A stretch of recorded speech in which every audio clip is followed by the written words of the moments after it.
Buongiorno cari amici e benvenuti anche oggi nel canale vostro Marietto Veneziano. Oggi parleremo di capire la fortuna, perché alcune volte mi capita di fare delle stese, vedere che la persona è fortunata, ma poi mi ricontatta e mi dice: ma dov'è la fortuna che mi dici?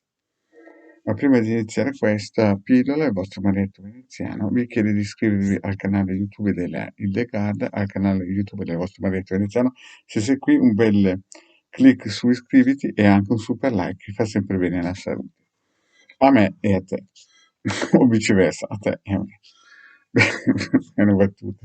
Comunque, parliamo un po' anche del sito capitano.attivista.org, dove più o meno ogni giorno lo visitano 150 persone, di media 120-130.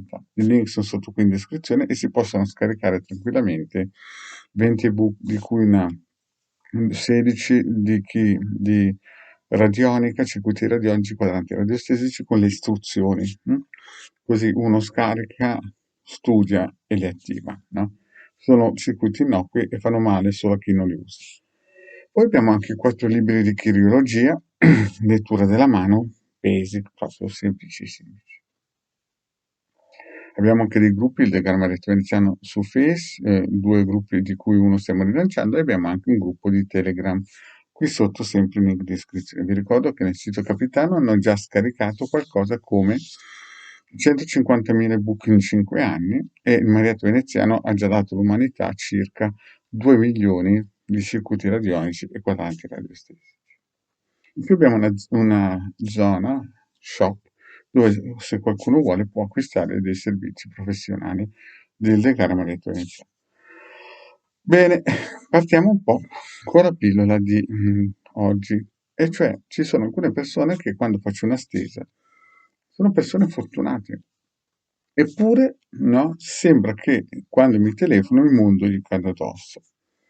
Allora, bisogna sempre rapportarsi al tempo, alle situazioni mondiali e al karma delle persone. Ci sono persone che vivono sopra, e lo ripeto, sopra, e lo ripeto ancora, sopra alle loro qualità e non se ne rendono conto.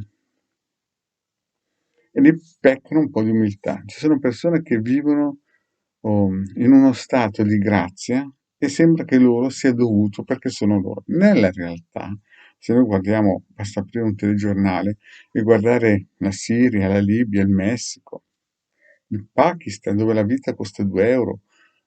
Raccontava un missionario una volta che ci sono zone dell'est e anche dell'Asia in cui una vita vale 2 euro.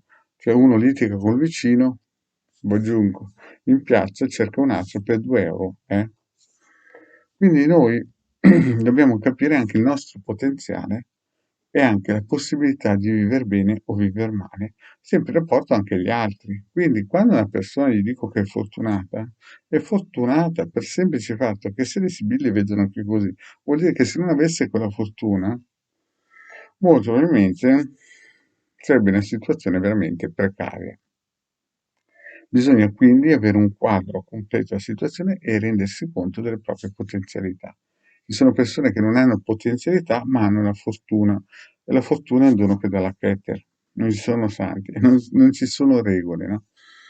Quindi a quelle persone che mi contattano mi dicono: ma tu mi hai detto che ero fortunato pure mi è successo questo, questo, questo.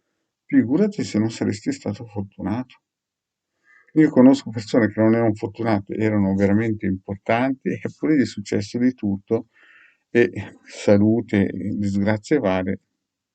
Quindi capite, cari amici, bisogna avere anche un po' di umiltà e capire che se la fortuna magari oggi non ti sorride secondo i tuoi parametri, magari potresti essere nato in Libia o in Siria e magari capire cosa vuol dire essere non fortunato. Bene, cari amici, grazie di avermi ascoltato e mi raccomando, quando il Marietto vi dice che siete fortunati, ringraziate il cielo, no? Che la fortuna non vi abbandoni mai. Grazie, cari amici, e alla prossima, ciao.